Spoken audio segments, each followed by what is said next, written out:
Знаешь, за этими звуками там больше, чем просто шум. Я видел, как чужая лодка разбилась о быт. И понял,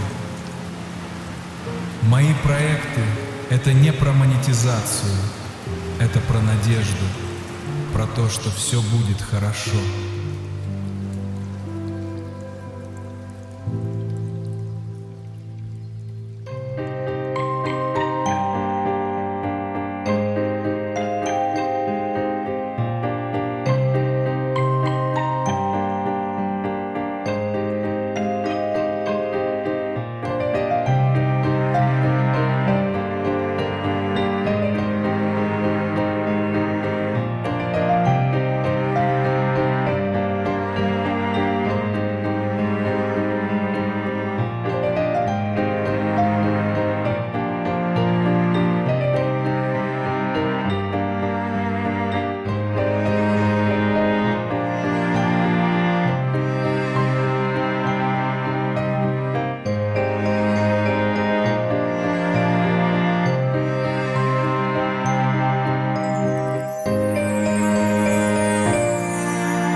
Magical sounds of nature.